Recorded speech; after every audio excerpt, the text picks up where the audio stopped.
Welcome to the Citizen Lobbyist Network.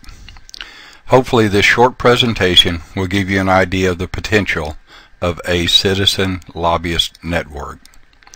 This is an introductory video only and not the entire course by any means. For instructions on viewing the entire course, please go to www.citizenlobbyist.net. First, a little background on the concept. Like most of you, I've had many conversations with conservative friends, and more times than not, the discussions revolved around what more could we do to take back control of our government, return the power to we the people. I had accumulated a decade of experience as a volunteer lobbyist for my statewide industry association, and during one such conversation I blurted out, "Well, I could teach citizens how to lobby." Me and my big mouth. That was the beginning of the concept of empowering citizens to lobby just like the special interest lobbyists do. You see, the dirty little secret is that anyone can lobby. In fact, if you are a citizen and you have ever written or talked to an elected representative about a cause that you believe in, then you are already a citizen lobbyist. You just may not have realized it. Chances are, though, that you never had a network behind you. You see, lobbyists have a staff. You need a network. The more united and coordinated we are, the more effective we can be. I should note that the progressive movement has been practicing this for over 100 years. We have some serious catching up to do. Reinventing the wheel is just not an option. During my tenure as a volunteer lobbyist, I worked with a professional and very well paid lobbyist.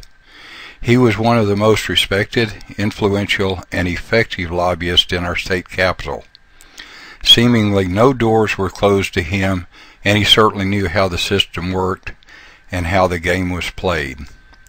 Suffice it to say that I was a student and I kept notes. The Citizen Lobbyist Network is nothing more than an idea and a website and a training course that I, with a lot of help from my friends, put together.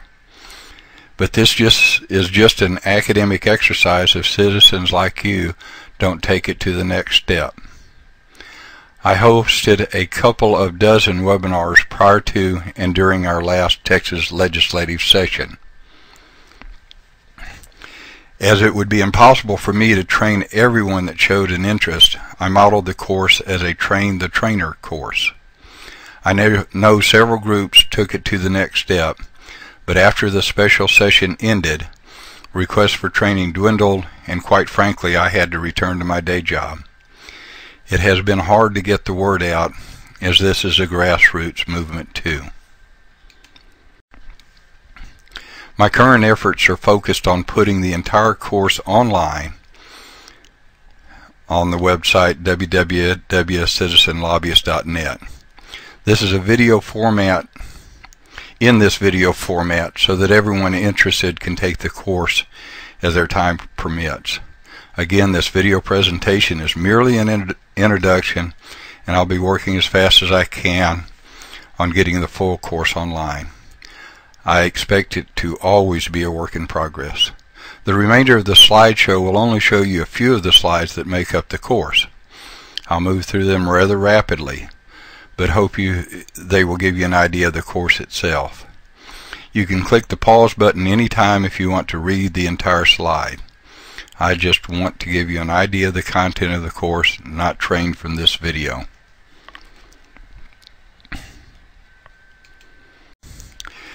I need to state for the record that the Citizen Lobbyist Network was started as an individual effort and does not seek donations or funding.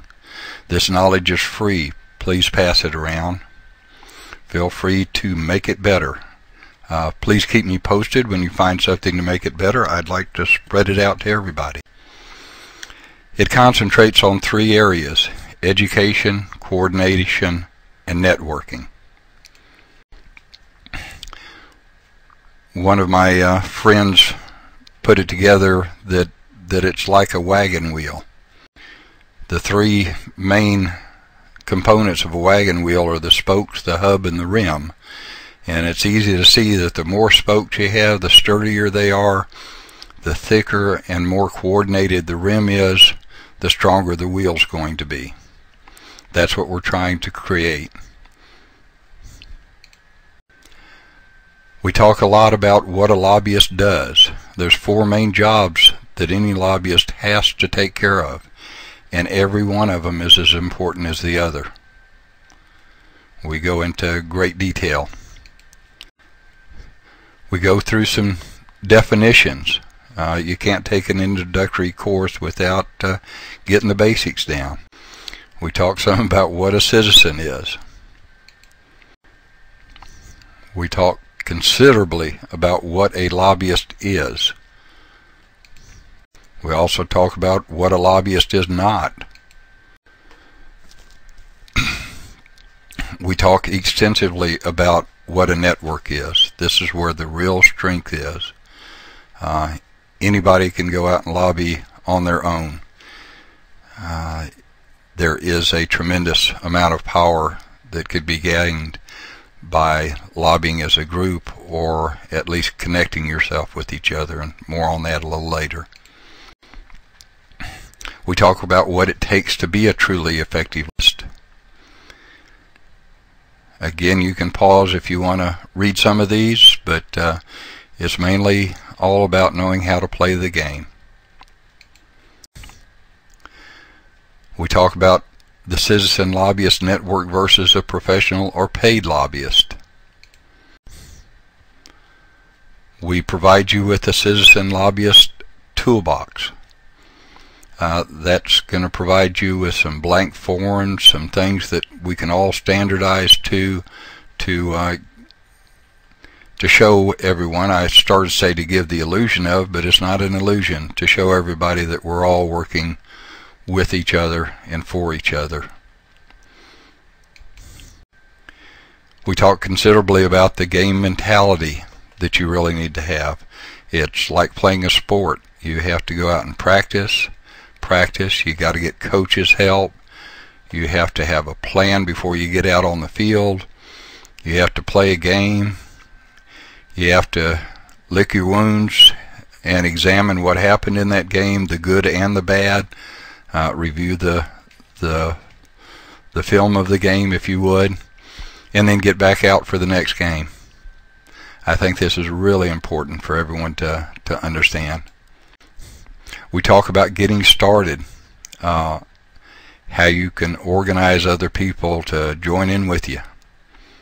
We certainly don't have all the answers, but together we can really make a difference. We talk about developing a plan of action, and don't worry if you've got more volunteers than you think you can deal with. There is a room for everybody. You plan, strategize, network, and implement. We talk about assembling teams. These are really replacing the staff that a professional paid lobbyist has. It's very important. They are all important.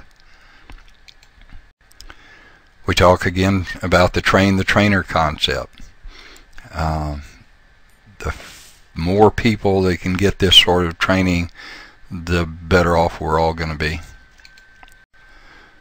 Again, we talk exclusively about networking. I'll provide you with the tips that tips and tricks, I guess is the best way to say it, that I've learned over the years. There certainly is no reason to reinvent the wheel. We just don't have time to. Talk about branding.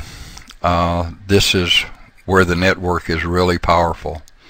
The last legislative session, there were probably 40 or 50 citizen lobbyists walking around the state capitol, all with the same looking name tag badge that said Citizen Lobbyist predominantly on the badge. I heard from a lot of congressmen afterwards that, my God, did you have 200 people here? What was this all about? This is where you can get their respect, and you can instill some fear, and that's a very, very good thing. We talk about a white paper. This is something that you've got to understand, you've got to implement. This is the main weapon or the main tool of any lobbyist. It's called a white paper because most of what you see is white. Very concise way to present your point of view, to make your request in a respectful manner, and we tell you who to give it to, when to give it to. We just go into great detail on the white paper. It's very important. We'll show you how to put them together. We talk about the legislative staff. A point that I can make real quickly that I hope sinks in, that any lobbyist, best lobbyist, is a staff member. Way too many people overlook these seemingly clerks and receptionists when you walk in a legislator's office. They are all very, very important, and they can become your lobbyist. We talk about etiquette. That's pretty self-explanatory. We talk about the legislative process, the rules of the game that you must know. We also provide you websites for keeping track of bills as they go through, cheat sheets. We talk a whole bunch about the legislative flow chart. Okay, everyone's got 10 seconds to memorize this. There will be a test at the end. No, that's just a joke. Don't be intimidated by this, but this is how bills go through Congress. This is pretty applicable to any state legislature, the federal legislature, and you need to know what's happening, where and when and who. Suffice it to say that every one of these boxes that you see has a trash can beside it, and any bill that you care about can get thrown in the trash can at any stage of this. So that's why the research teams are so important. One of the best tricks that politicians have to get votes and placate the citizens is to tell you, well, gee, I tried to push your bill through. I did the best that I could. I'm sorry it didn't make it all the way through, when they know that someone's going to kill it along the line. If you know what you're looking for, if you research, you can stay on top of it and prevent those trash cans from collecting your hard-earned and heartfelt items that go through. We talk about committee chairpersons. On those boxes that you just looked at, a lot of them involve committees, and the chairperson of that committee is the judge, jury, and executioner for bills. A lot of bills you'll want executed, and these are the people that can do it for you. If you're not talking to the chairpersons, be assured that the other side is. Very important. We talk about the legislative calendar. Again, you've got to stay up. If you miss a subcommittee hearing, the opportunity to testify or show up in mass, they will not rehold the hearing for you. You just lost it. So this is very important. We ask for feedback and ideas for future advanced courses. And again, these are just excerpts from the show, from the course rather. It in a webinar environment, it takes about 90 minutes, give or take, to go through the course in a basic way. Of course, it can take many, many more hours to get really good at the particulars. But again, the Citizen Lobbyist Network 101 course is meant to give someone a starting point, some structure, some place to go. I hope you've enjoyed this. I hope you'll email me with any concerns or recommendations or offers for help. The biggest thing we can do to get help is get the word out at this point. I'll be working on putting the rest of the course on this sort of a format. I simply can't conduct enough webinars to really get the number of people involved that we want to, but webinars are not out of the question. If you have an organization or a lot of people together, I'll certainly put one together for you. Thank you very much for watching it. I hope it's of some benefit to you.